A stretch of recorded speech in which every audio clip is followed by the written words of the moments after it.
So hello everyone, this is, well, I don't even know what the title of this is, but it's a chat between myself, Mel and Sasha, and we are we're trying to let's say start this new project that is about talking about things that I guess are not covered very much in the mainstream mental health debate.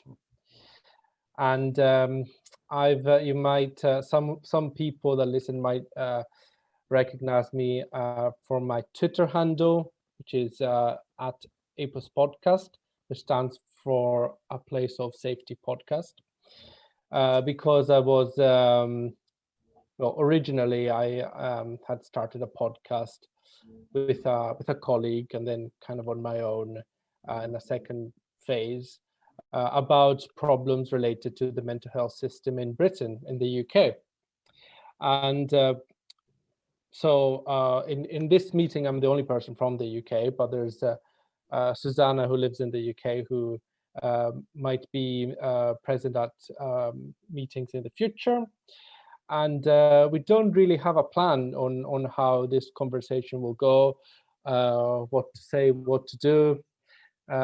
They say that without a framework, it would be chaos. That's what they tell me all the time. And so let's see if that is true or not. This is a good start, I guess. And so, well, that's me. My background is in psychology.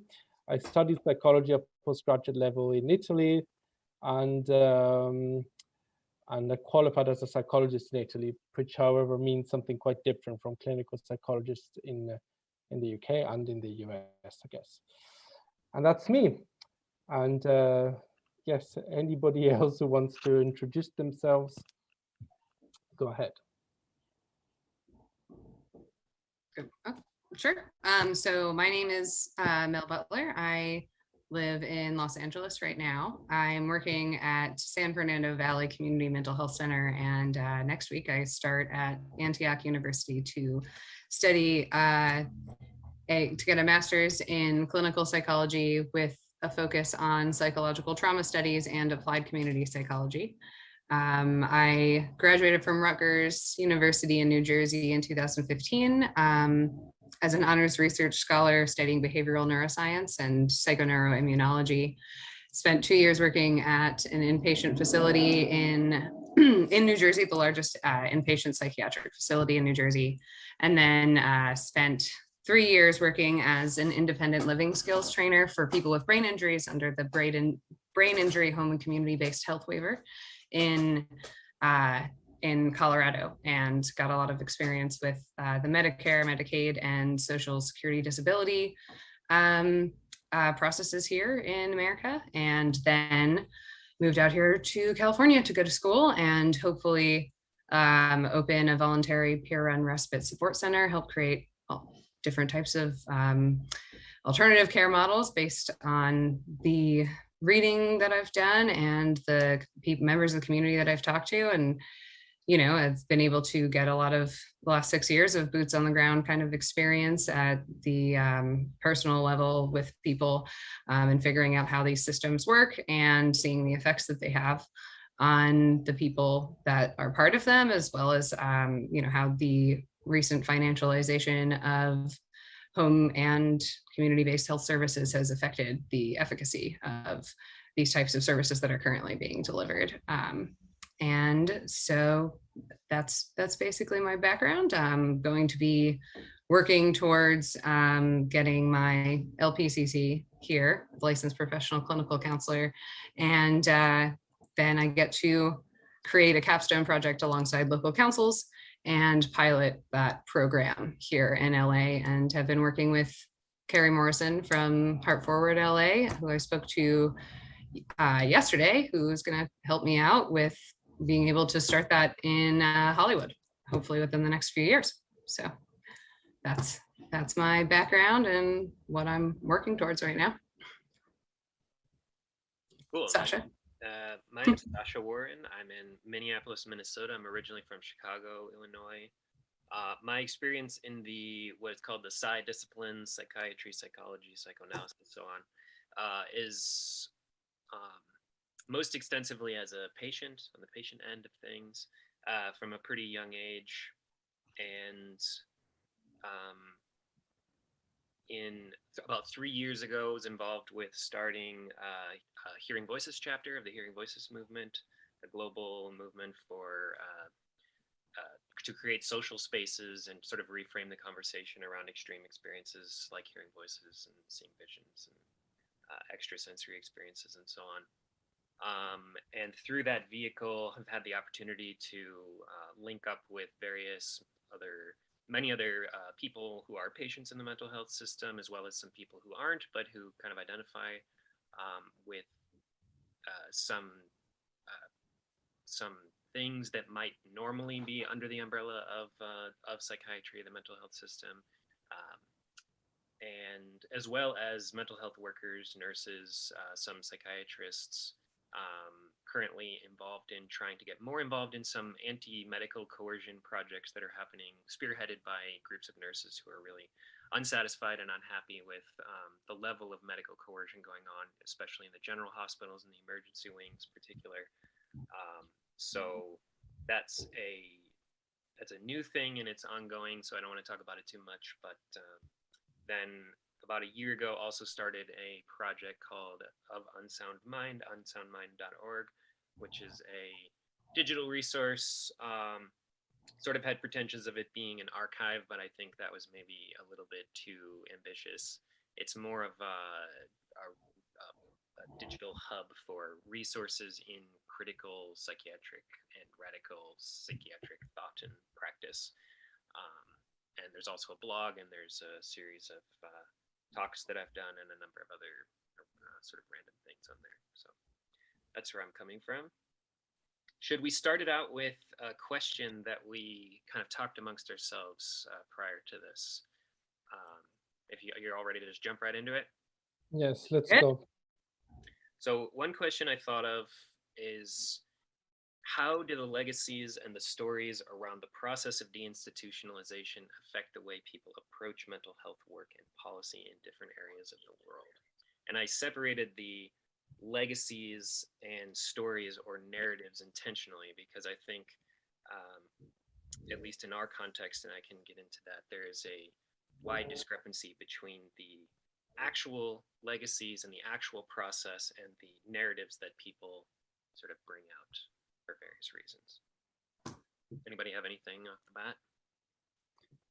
Yes, well, we've been, I think, very good at not talking too much about it before recording, because as I said, before this meeting with the podcast, what I always did is I had people coming on the podcast, then we would have a very interesting discussion before recording, and then by the time we were recording, we had already discussed everything.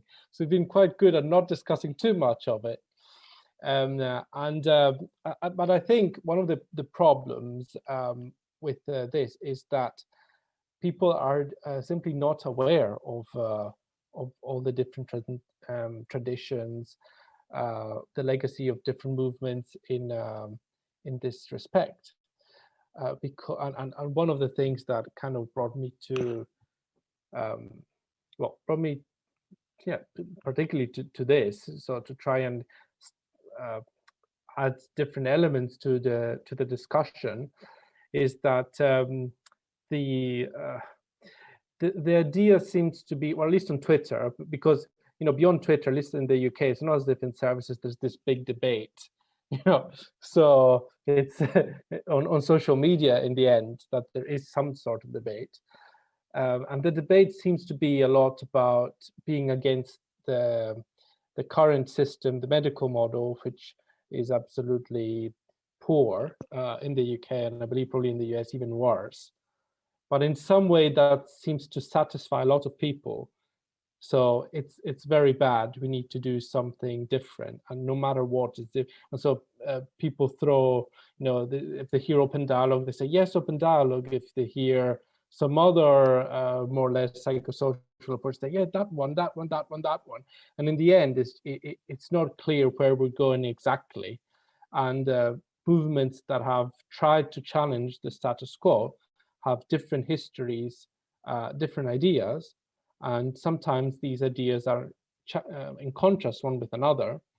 And there are discussions that need to be had, I think, in terms of how we move the system forward, not just the idea that we should make the system move forward, which of course we should.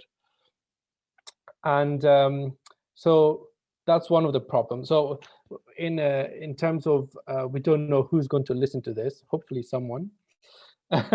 So we don't know the awareness that people have about the fact that there are different movements that have criticized the system. And when we say, well, what legacy do they have? Probably one of the big problems is that many movements didn't leave much of a legacy. You know, if I say institutional psychotherapy in the UK, Tuskegee, or whatever, people will probably not know what I'm talking about. Or again, if we say the SPK, I always bring up the SPK because they have a very different understanding of what mental illness is compared to the traditional medical model in the English-speaking world. People don't know what these movements are. And I think that this is something that, but people will know Thomas Sands. But people will know, there's a few, the people will know R.D. Laing, probably Sands even more than Laing, unfortunately. But there's something kind of missing. It's kind of very limited, the background that people use to bring forward a critique of the system. And so that's a problem in terms of what the legacies are. And I don't know what people think of this, or if they think that there is in what way that these legacies have operated in the English-speaking world. In America, obviously, you would know the American reality better.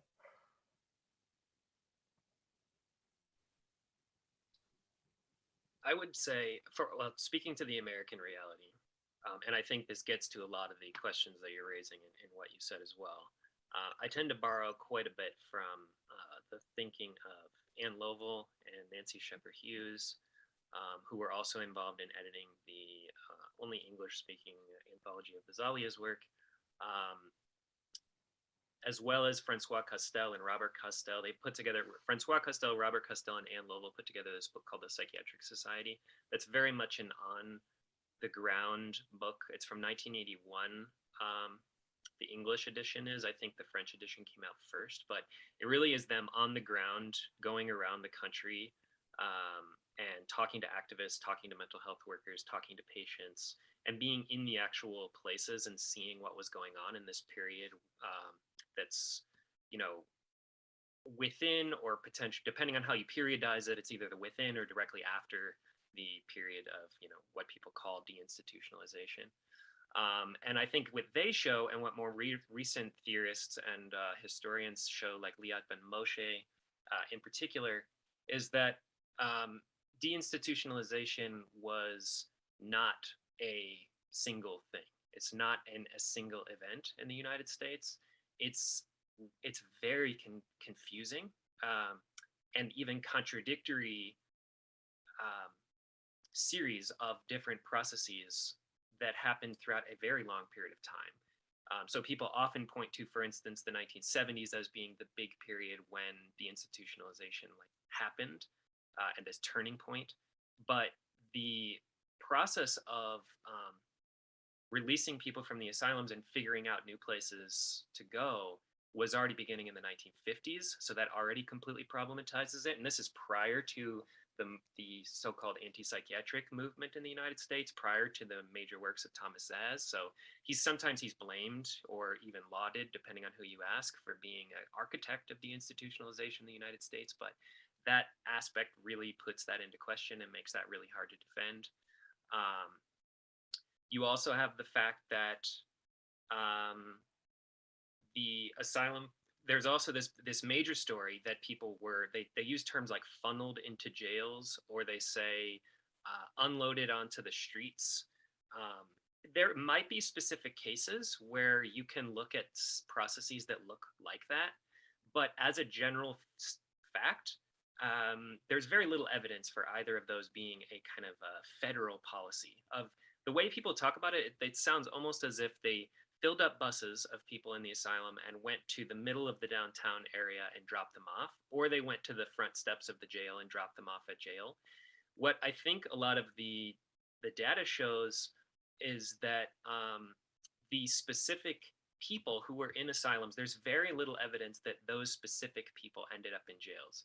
So the narrative, there's a defendable narrative potentially that people who would have been interred into asylums in the past are now being interred into jails and prisons. But you could easily make another argument there that being interred in a prison or jail is contributing to people developing symptoms that look like psychiatric symptoms. So there's many different ways that you can tell the same stories. And so I think when you look at that and when you see that psychiatry is not just one thing and the process of something like deinstitutionalization is not just one thing, I think you have to understand that the stories people tell that are the simple stories in particular, the simpler the story, the more suspicious you have to be of what ideological content lies behind it.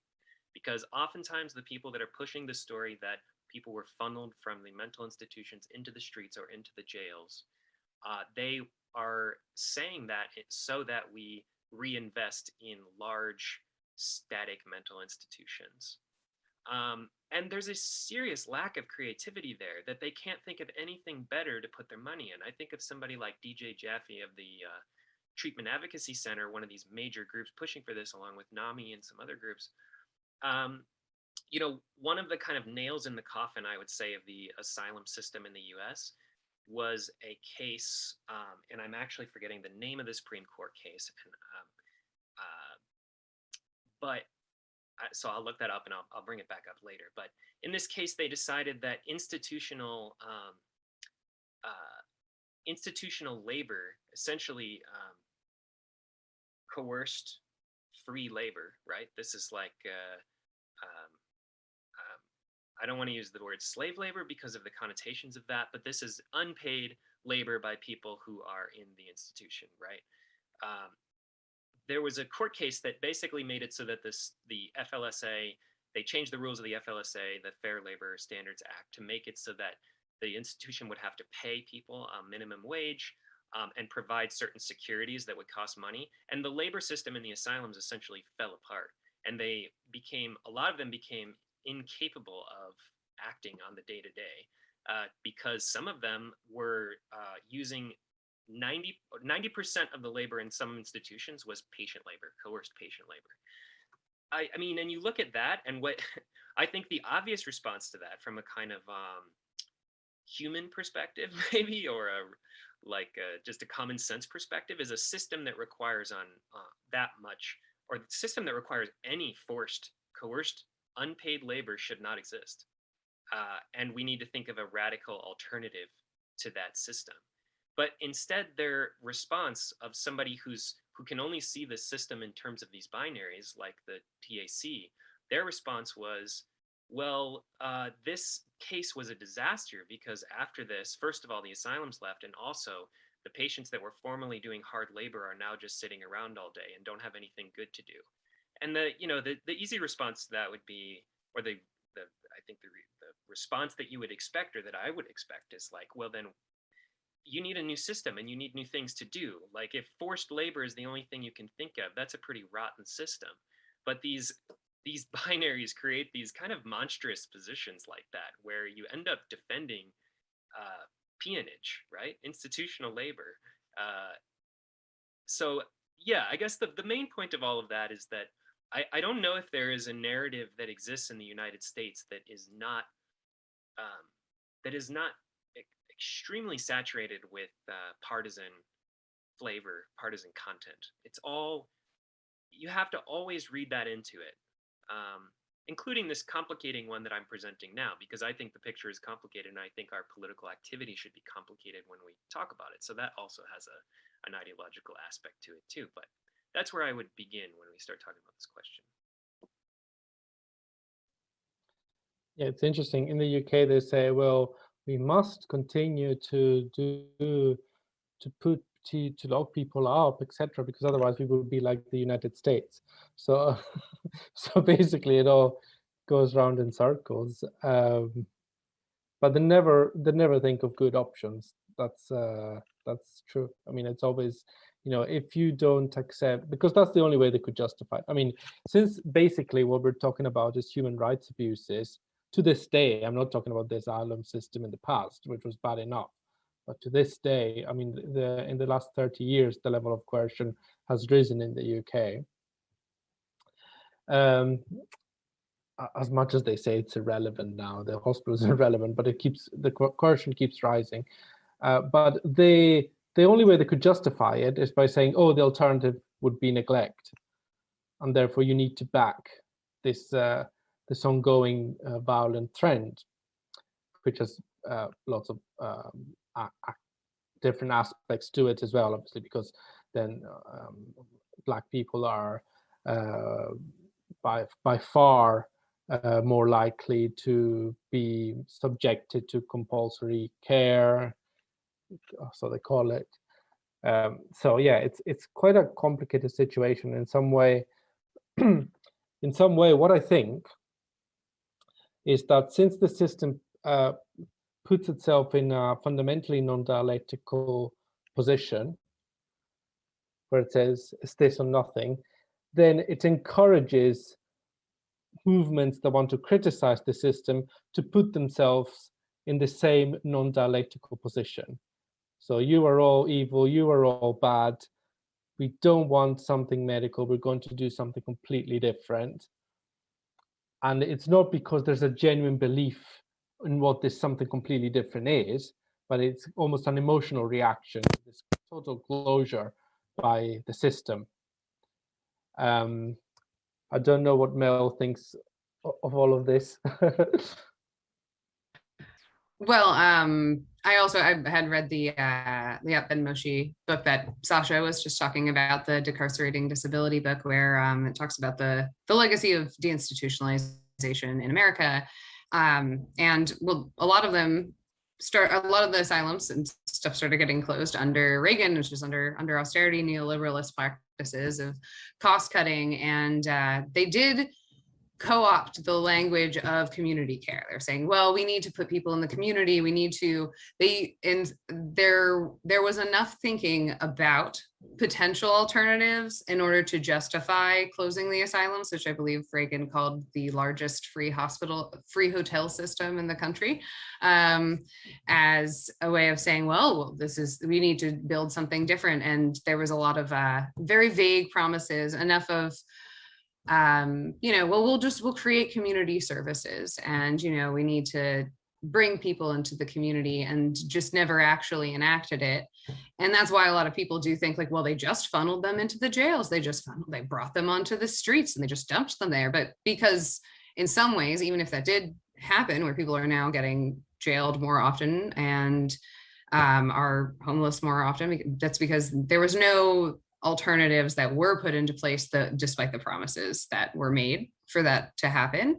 And so the system here, from what I can tell, is still it's invested in maintaining the current status quo of incarcerating people who are different and who don't adhere to the societal norms, and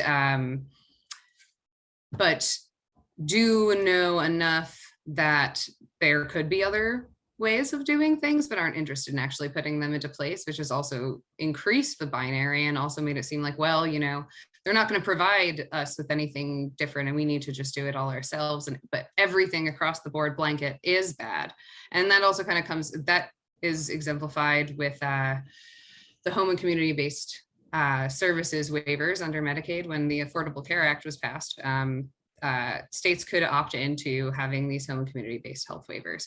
But these waivers only pay into the services. They don't give money into the hands of people who actually need it. They pay into homemaking services, medical transportation, non-medical transportation, housing modification. But I mean, it doesn't help you get housing. It doesn't help you, these like the material things that people would actually need. Like, okay, well, what about food? The things that allow people to have a stable life outside of just having basically almost like these, it's like having a coupon in a way where you just say like, well, I'll pay into your system, and so it still keeps that system intact while presenting these potential alternatives and making it extremely difficult to access these alternatives, which make people very, understandably suspicious of interacting with these sorts of community services at all, and reinforces, well, this isn't working either, and therefore we should really go back to the asylum system, and we should go back to incarcerating more people, and we should go back to these sorts of things because of the way that there has been this like trick about, well, we're building community services. Here, we're totally building community services, but there's actually really no interest in that. And and as much as, the Democrats would like to say that they have much more of a vested interest in that, they also have just as heavy of an interest in maintaining neoliberalist policies of, lack of funding and not really wanting to expand these sorts of services in a way that materially help people. And I saw that very consistently while working under one of the waivers, and how difficult it was to even set up these services, especially if you're in a situation where you're not able to have the time, the space, the energy, the funds to take the day off to go to an office every single day to fill out Social Security disability paperwork. I mean, I worked with one lady who I think we went at least 9 different times for over 2 hours at a time to fill out the SSDI paperwork. And she had a brain injury and PTSD and bipolar disorder, and two 7-year-old twins who, she had to take care of. And we still didn't get it done by the time I had worked with her on the case for over a year, trying to help her set up this service. And we weren't even finished with the paperwork because they make these sorts of things full-time jobs. And these community services, if they do exist, are impossible to access, and can't get Medicaid case managers to call you back. I ended up mostly taking on the role of being a case manager because I would look at the waivers and be like, you have all these services. What can we do? Like, let me sit here with you and call. And you just have to call all the time, constantly bothering people. And the Medicaid service, Medicaid was not connected to the Department of Human Services in Colorado. So every so often Medicaid would just deactivate and say like, well, this person's not eligible anymore for no reason at all. And you have to gather up all of your financial paperwork, everything, and go in person during working hours again to sign back up for these services and prove that you still need them. And my boss would have to he would check every week to make sure that people weren't randomly being deactivated, because the only help they could get to make sure their services stayed accurate and activated were through the people coming to help and like providing the transportation, the services like me. But if it got to the point where it was actually deactivated, then I couldn't come anymore because we weren't going to get paid, and they couldn't justify that. And so there is definitely a complete lack of trust in the government being able to even provide community services that are accessible and provide the help that people need. And I think that has just, increased the binary of opinions of like anything that could we come up with that the public service is completely terrible and absolutely awful. And I think it's increased the binary between peers and providers, because I got into mental health work because of my own personal experience and lived experience from having quite a lot of my own mental health issues from when I was very young. And there's not a binary between being a provider and a peer, but there is, I think that seeing how providers have interacted and enacted this sort of violence has made people even more distrustful of anyone who could be given the, I guess, the certifications to even be able to start to help, because, unless I was going for in LPCC and I'm going to get a master's degree, there's no way anybody would even let me try to open a center. But if we've increased the binary so much of all providers are bad and there's no way to use these services, then even that stays outside of of actually being able to come to work together and all see each other as humans and as people who all want to like work together and be there for each other and hold that sort of space and be present with people. And so it is just, because of the non-dialectical way of approaching this sort of stuff in America, it has just increased all the different binaries that can be exploited in order to ensure that nothing gets done and that, we're all just still debating and pointing fingers at each other while the dominant system continues to reign. Yeah, absolutely. I wanted to respond to a few things you said there, but before I do, I wanted to say I looked up the name of the case just so it's on record.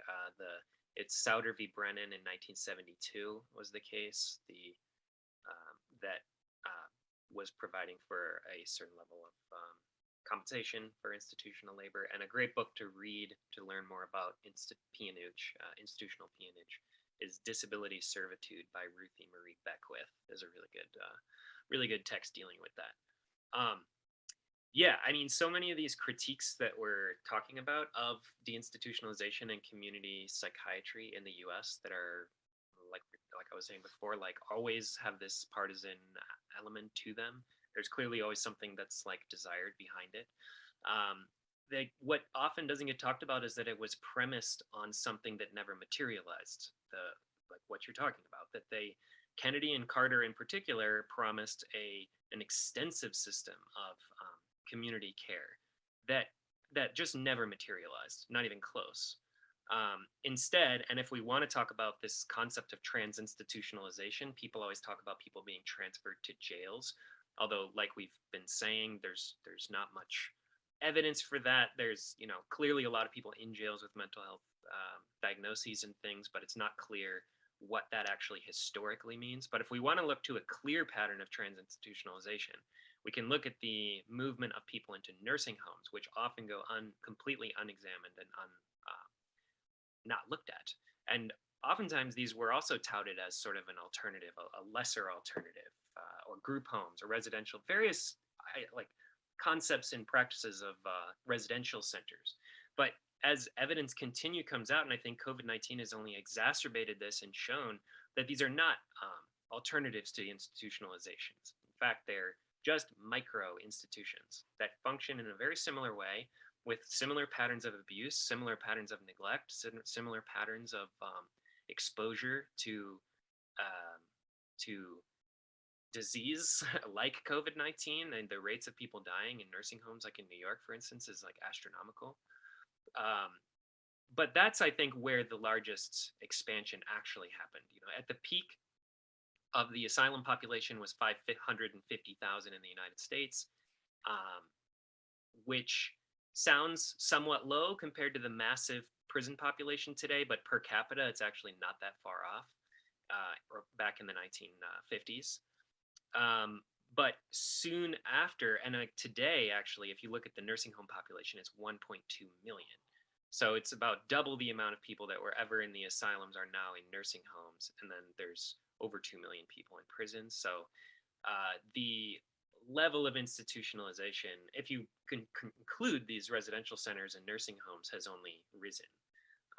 And I feel like nursing homes are a place that are, at least in their institutional logic, touted as a place where people with psychiatric diagnoses and disabilities can and will go. So you also have to include that in the whole picture, that that by transferring, there's a fiscal way to look at this too, that you also brought up, the transferring of the cost to the federal government from the states, that resulted in through Medicare and Medicaid, that resulted in many more people being put into nursing homes rather than getting care in a actual community psychiatric center that they promised. So yeah, but I mean, this is, I think, very important because I think that a lot of I don't know why a lot of people are inspired by Thomas Sachs, but apparently he's like a major influence in the English speaking world. But a lot of people genuinely believe that if people end up being neglected and commit a crime and go to jail, then that is a massive improvement because it's not medical coercion. And so basically that's fantastic.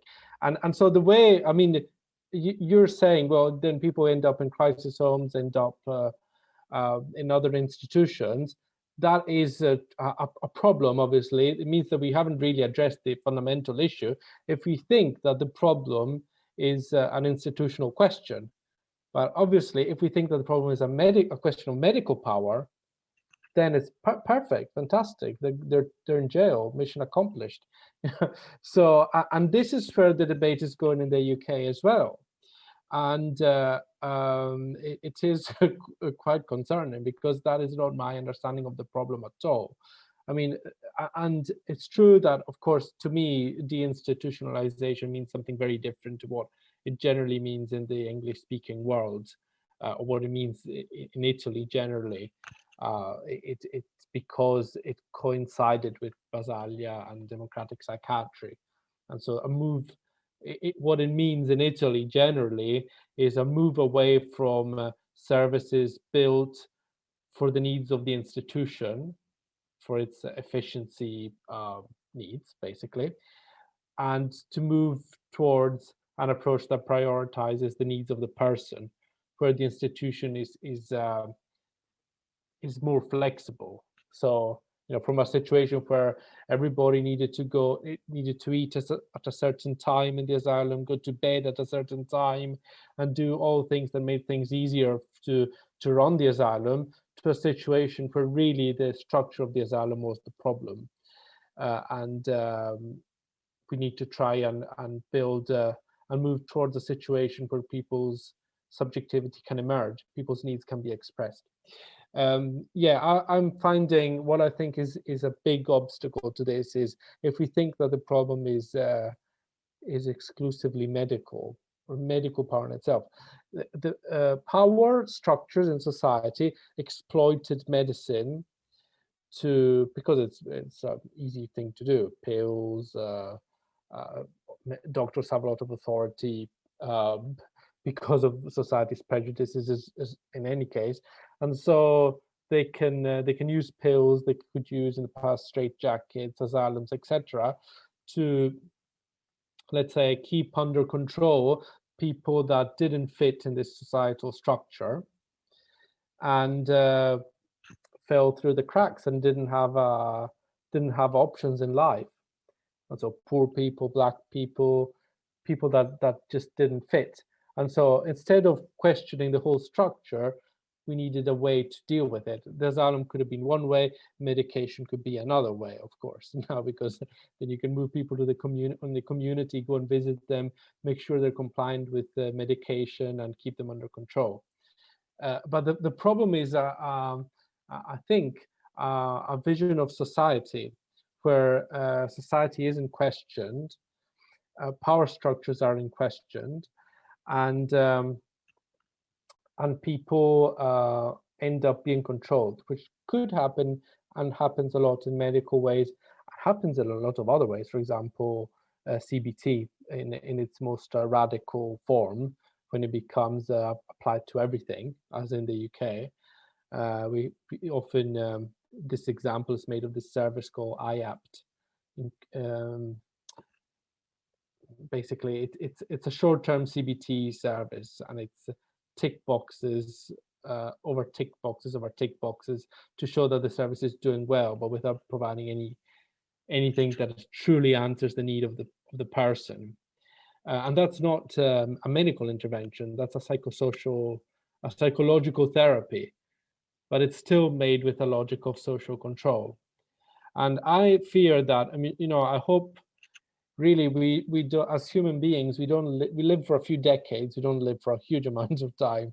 So I can't afford now to spend years here waiting for people to realize that a shift from medical to psychosocial without challenging the institutional mentality behind this, is just going to lead us to new forms of institutionalization, new forms of social control that do nothing to alter the fundamental issue, to actually provide some hope to people, to provide needs. Because in the situation that Mel described, I mean, and you described as well, Sasha, I don't know the US situation at all, unfortunately. But if you're in a position where you can't provide help to people in any way, then whether you have a medical model or a psychosocial model doesn't make much difference. I mean, if it does make a difference, is that the psychosocial model is going to mask the violence.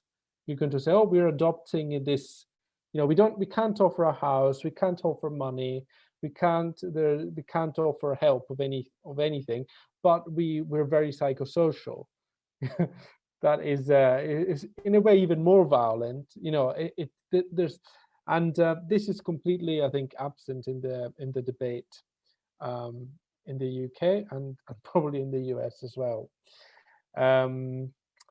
And so, yes, the thing is, until this is kind of underestimated or not discussed, we'll just continue to operate. Yeah, that's that's the situation. It's interesting that when you bring up the CBT aspect, I know that there was a while where the UK was requiring people to take short-term CBT programs in order to stay on disability and to stay I think also for unemployment as well, to prove that they're going to be, to make them better workers and to make it more likely for them to get jobs and to show that, that they're working towards being better people who are more productive for society and fitting those norms. Exactly. Well, you're perfectly correct. I mean, this IAPT program was born, I think it was the Labour Party, so the left in theory, center left, that wanted this. And the idea was, and there's documents that write this, to move away from the medical model. This was the idea. And so it became that we needed to get more people in work because people don't work enough, they're not productive enough. And so with these techniques, they're evidence-based, scientific, fantastic, and they can get back into work. And so this is fantastic, and we should invest in this.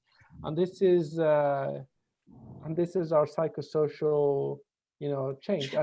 And this is now how many, probably 10, 15 years on, and we're still talking about the same things, and we don't seem to be able to see what's going on. It's just enraging to me. But anyway, I see that in the US, there's similar patterns, except probably in the US, you don't even have access to CBT. It's just even worse. I think there are some short-term programs that a lot of big corporations will provide for people in order to, we have mental health services that we offer, but it's, it's like a 10-week CBT course that, that is all, evidence-based, data-driven, and that also changed. I think I was reading a book called The Care Crisis by Emma Dowling, and she talks about the invention of social impact bonds in the UK, where basically financial companies started getting their hands in the care work industry, and they would invest in home health care, nursing homes, stuff like that, saying, okay, well, they would bid for and say, we can produce this amount of outcomes in an X amount of time. And if they could do that, they then would get a 10% return, which, is that even if those things did work and were causing improvements, any extra money that any of the nursing homes or these home healthcare agencies would be able to use for renovations in order to provide better services, provide, the ability for the people who work for them to do their jobs efficaciously, and also within the effective dimension of care, of like being present with someone and providing an emotional relationship and developing that relationship of really being present. It resulted in just cost cutting and trying to find the most productive ways to be able to do that, cutting payment for travel time. You have to, in United States now, you have to, for the home and community-based health waivers, you have to check in when you get somewhere. Through the CARES Act, actually, the relief package for COVID, they got rid of all paid travel time for home and community-based health waivers, which then leaves people in rural areas really out of luck, because people aren't, if your travel time doesn't count towards your hours per week, and you then can't make enough money, then you have to work enough hours in order to make benefits. You're not going to choose to go an hour one way outside of your area, because you need to be able to make that much money in return. And because they're cost cutting and then paying back all these dividends to the investors through this social impact bond process, it is also then decreasing community service efficacy. And so then, of course, people aren't, and that is also undercutting all of these community services in order to reinforce like the institutional logic, and it ends up reinforcing it whether you like it, whether it's necessarily the presented intent or not. In the UK, when they started with austerity practices, started with these social impact bonds, and then advertised themselves as the country that could bring this financialization of care work across the globe, and everyone should come and learn from us. And the United States was like, oh yeah, that sounds great to us. And that's why we were seeing all of these like how, even when nursing homes get funding, it's not ever even going into revamping the buildings, making sure that people have assets like good food, functional bathrooms, and people who are actually being paid enough to be able to take care of them, and given the amount of time that they would need to provide real care, instead of just like, okay, well, I can document that I did something productive with every single minute here. And if, okay, well, if you spent 15 minutes talking, that doesn't count. And so it's interesting because I think, yeah, the US took a big page out of the UK's book in order to financialize this sort of care that is still reinforcing institutional logic as well. Yes, and I think what also stands out in what you're saying is that it becomes irrelevant if actually these tick boxes are met or not. I mean, and this is the other paradox of the debate of who's the most scientific and evidence-based. If these tick boxes are all adhered to very well and so perfectly scientific, it's dreadful. It's terrible, because these are tick boxes that the system likes, that the overall social systems. Now, I hate to throw around labels such as capitalism, neoliberalism, because then they get co-opted immediately. As soon as you mention them, they get co-opted by someone else, and people make their own meaning out of them. But let's say that the structure of society protects itself with these measures, and so the tick boxes become completely irrelevant to the life of the person. But immediately, when you start basing a system of tick boxes, which seems to be, by the way, the proposal also of many alternatives to the current system, what it means is that the service decides what counts as an improvement in the life of the patient, and it decides it for every patient, basically. So for no matter what, you got better. Well, they can do it based on diagnosis, but it's totally detached from a person. So the person gets better if they get back into work, if they function better. Functioning, they love functioning, because obviously the system needs people to function in it. Otherwise, there would be a crisis. So everybody needs to function. And the symptom improvement, which could mean everything and the opposite of everything, because even, for example, people that do end their life, a lot of them have an improvement in mood just before, because they've decided they want to end it and they're relieved. So there you go, symptom improvement, evidence-based, and then there you go. So in the end, it's incredible how you can't get it's difficult, particularly on Twitter. I don't know if there's somewhere else somebody's having better debates, but this ongoing insistence on who's the most scientific. Who cares who's the most scientific? The problem is that the scientific logic of institutionally driven systems, whether they achieve the tick boxes or not, it's worse if they do achieve them. It's a logic that defends power and that doesn't help you. It's not. There's nothing objective in it. It's a definition of how recovery should be that power has put in place and imposes over you. And so any proposal that starts deciding what the tick boxes should be, what the narrative should be, always be suspicious. It's their narrative, it's their power structure they want to defend, not the person. It's going to take a lot of, I think in the end, hope, in the end, because we've been going on for many decades with this idea of SADS, etc. But I hope that in the end, critical movements will start realizing this. And they will start thinking, no, really, it's not enough.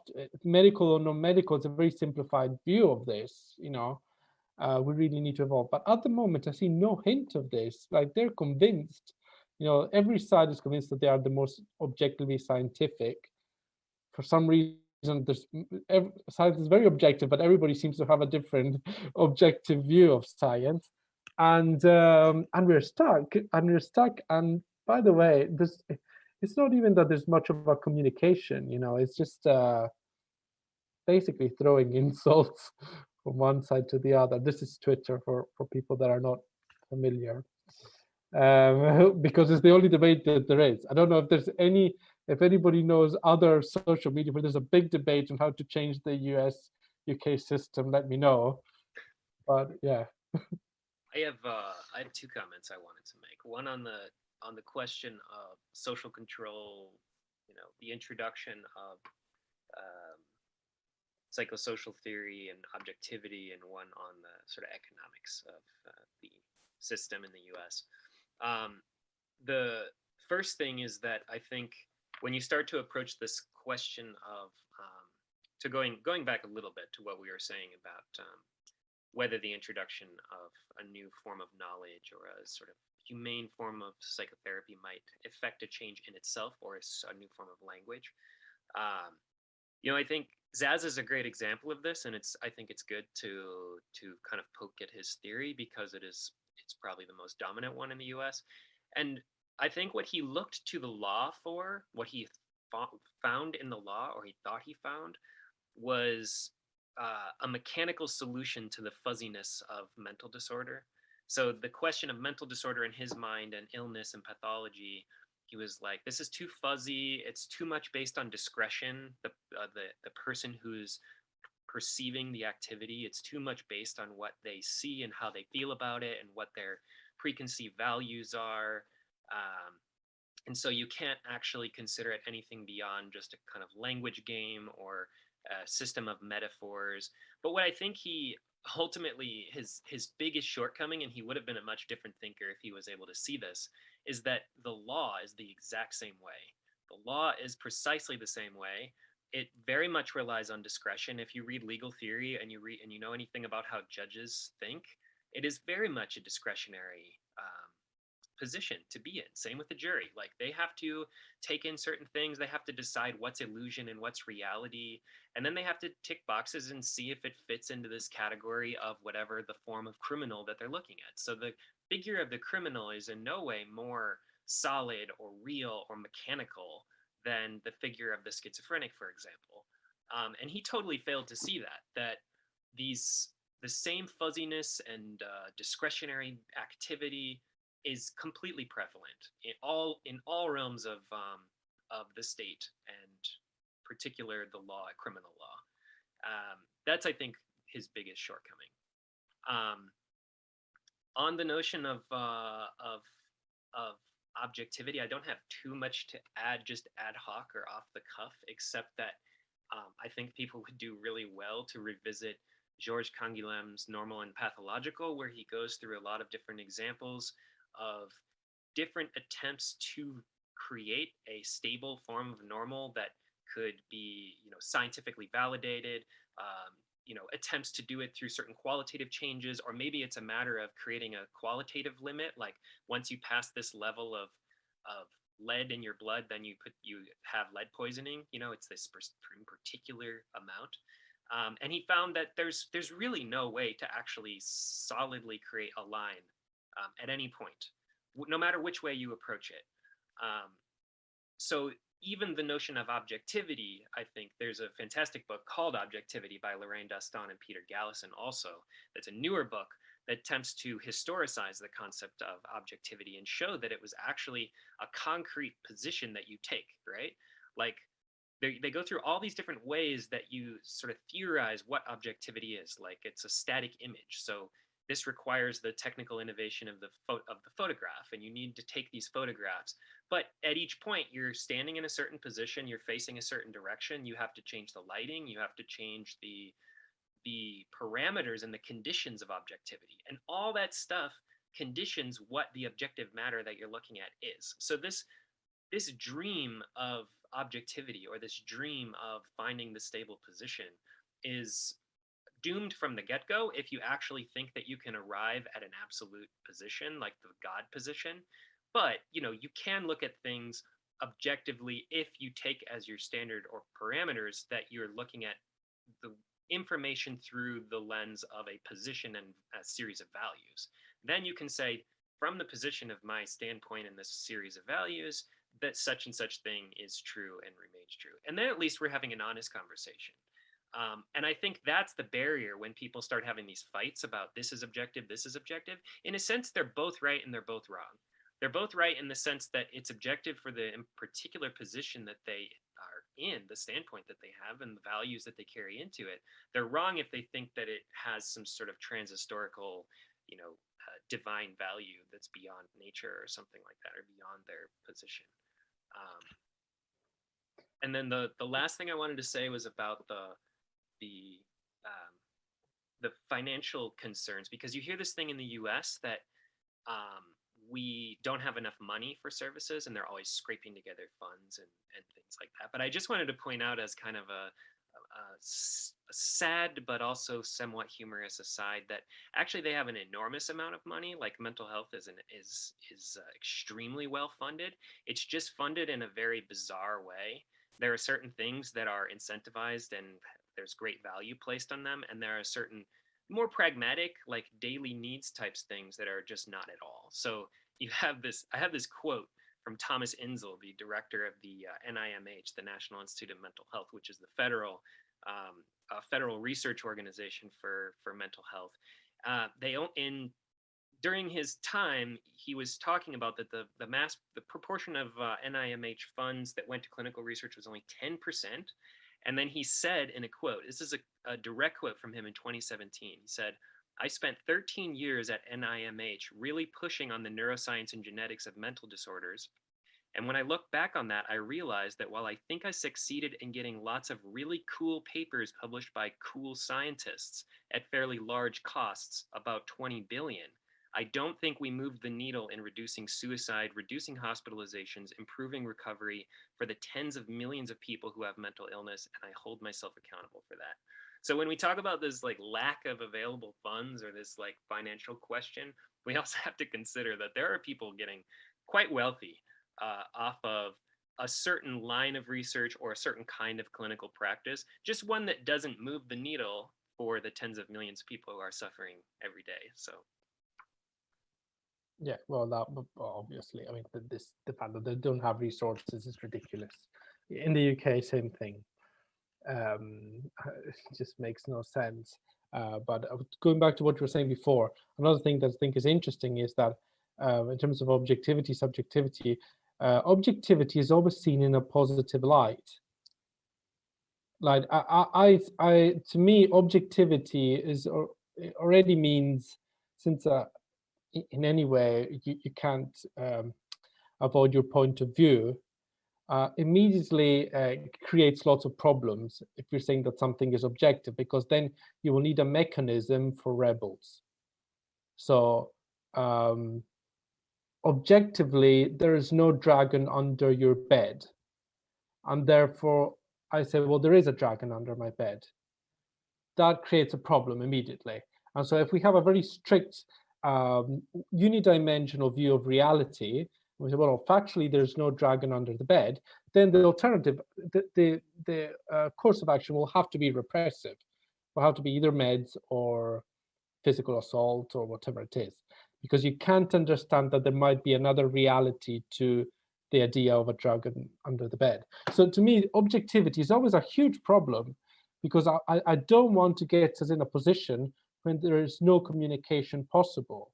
You always need to try to find, I think, especially with somebody in crisis, a way to communicate in a way that we give some meaning to what's going on. So the last thing I want is for ideas to be objective. I mean, or to especially when you start saying that the language of the patient is wrong. I mean, that's just out of the question. And that's both the traditional system and the critics seem to be engaging in the same sort of thing. And really, there's a lot of value in subjectivity. Subjectivity is completely ignored. Well, the kind of at face value that they think they value subjectivity in the some of the. I mean, there are some good people that criticize the system. That's also true. But mainstream approach seems to be very much about, you know, psychiatry is wrong. We need a more scientific approach. And the things that you say about funding and people saying, well, there's not funding, etc. That for really you could challenge psychiatry if we focus on the right things. In some way, they get away with them. They get away with a lot because there's no attempt to ever try to enter some sort of meaningful dialogue. It justifies them to just say, well, you know, you're just anti-psychiatry, no matter what criticism you bring. So, yeah, I don't know. I mean, I hope that having these conversations in some way can bring new topics into the frame, because, I mean, to me, another thing is, you know, if this situation is completely stuck, and one side is saying you're anti-psychiatry, the other side you're saying you're abusers, etc., etc., etc. There might be truth in everything to some degree, but if we're fundamentally stuck, we need to find a way to break the deadlock, I think. Yeah, I see. Probably a lot of people are comfortable with this us versus them sort of thing. And so, yeah, it's good to introduce something sizing Mel, did you have anything to say? We've kind of monopolized. No, you're good. Well, I mean, also just from working I worked in a lab for probably, I think it was like 3.5 years. And I also studied statistics at Rutgers as well. And there's just, any scientist worth their salt would never tell you that you could find an objective truth. You can say, okay, for sure, this isn't true, but you can never say, okay, this is how things are. This is the actual truth. And a lot of, I mean, neuroscience in particular is absolutely a lot of conjecture. I mean, even when you go down to like the neuronal subreceptors, I mean, up until recently, it's like, okay, so neurons have a calcium channel on them right before the receptor release that gets activated just before the receptor releases neurotransmitter. We don't even know what that does, but you know, the way that we know how brain works is totally true. And it's 100%, you know, that's how it's presented. People present the research and then people say, okay, well, all this stuff must be true. And we're going to say it specifically as fact, even though it's like, okay, well, maybe we got to this point, or maybe we got to that point, and use that to define what these sorts of, like, how these things exist. And not to mention also when it comes to statistics, okay, like, well, what's the sample size, the confidence level? There's the evidence of when they were doing the DSM-4 reliability, was it DSM-3 or DSM-4 reliability testing? I think it was 4. Yeah, it was 4. So they changed their metrics. They said that they did the greatest interreliability test, and they only even had, I think, 600 people that they were trying to evaluate to see if they were diagnosing the same thing across the board. You know, that before the score of 7 was just okay, and they changed that to good. And then they presented the data like, look, it's so much better. It's so much more reliable. Whereas if you looked at their previous metrics, it becomes significantly less reliable. So it's all subject to how people want to present the data, as well as the funders. They're not going to have you look at things that aren't going to potentially corroborate what they're looking for. And even down to the scientific level of people who are working in academia, they want to get results. That way they keep tenure. That way they keep creating resources for the universities. It is all, so they want to create this data. I've talked to people who have worked in labs who ended up stopping working for different professors because they were like, no, like you need to produce data every week. And he was like, that's not actually possible given what you're saying. And I don't want to lie. And it was a huge problem. I had to leave the lab and start an entire new dissertation with someone else because people will push for that sort of thing because they want conclusive evidence. So there's personal interest, there's funding interests, then there's also just the very fact that statistics is subjective and also is a field that's created. You can change the p-value the way exactly, you want. yeah, p-value, confidence interval, any of those things. And statistics originally came from eugenicists reappropriating like statistical methods of astrological investigation, like, oh, okay, we created the bell curve because likely if the star has been in this position consistently, it's probably here, and this is the most likely place where it's going to be. But no, we should just start using that to evaluate humans. And so even when it comes down to the like quality, these like so-called objective quantitative methods of evaluating things and creating science, which medicine is based on, we need more scientific, there's no way to be objective even down to the very beginnings of research. And so that's why, like, when it comes to, oh, we need more science, we need more medical stuff, that's why it as you said, it's not even useful. And that's also just not how you relate to other people, like telling someone, well, scientifically this isn't there. Well, one, I mean, what we have only a certain amount of senses. I mean, dogs can see things that we can't, or smell things that we can't. Birds can see things that we can, like dogs can smell things that we don't. Like, there's so much more reality out there that we don't even interact with or perceive whatsoever. So who are we to say that the way that someone else perceives their reality is objectively incorrect because we've decided that that's what normative standards mean? And therefore, because we've decided that that's what normal is, it's all post-cultural. Like, it's all stuff that we've made up. These categories only apply because we've decided that they do. And so therefore, it's not even a debate based around who needs to be more objective and who needs to be more scientific and what's better medically. All of it is irrelevant when it comes to actually meeting people where they're at. And I think, yes, subjectivity is where you actually get to understand that, like, maybe my experience is different, but what's yours like? And how do we meet each other on that level? And that's the only way you can have, an honest dialogue, because everybody's experience matters. And maybe we can't find a way where I'm seeing the dragon under the bed, but I can understand how that might make you feel and how difficult that is to also have an experience that other people don't understand. And that in and of itself should be something that we can all understand and say, hey, wow, like, I know that it's really hard to feel alone in the experiences that I've had. And that's the type of conversation we need to have when it comes to providing that sort of care, is to just toss out the idea that we should be able to objectively measure how people should be experiencing things or not. No, but I think that the thing is important is that a lot of people will say, oh, yes, I agree with you, because the other side is in some way distorting science, because they're doing all of this stuff, but I have the vision that is objective. And the problem is that even when you make positive use of quantitative data, you make a subjective use. You build an argument based on, you select some articles, you don't select other articles. You try to make a point based on evidence that you've seen in different places, and you think this all adds up together to prove my point. And somebody can say, no, I don't agree with you, you're missing this, you're missing that. That should be the beginning of the conversation, not the end of the conversation. I can't just present myself and say, sorry, I'm evidence-based, so I'm right. And it's crucial, this is crucial, I think, for if we're dealing with people in crisis, for example, as I said, you need to be able to find a compromise in some way. You can't present yourself to somebody in crisis already. They've decided that they don't fit, and their view is going to be a total rejection of what society is saying. So people in a psychotic crisis just decided to completely, either voluntarily or not, to just not communicate with the same rules of everybody else. So if you're the professional, you shouldn't be inflexible, because otherwise it just can't. There's not going to be a positive solution.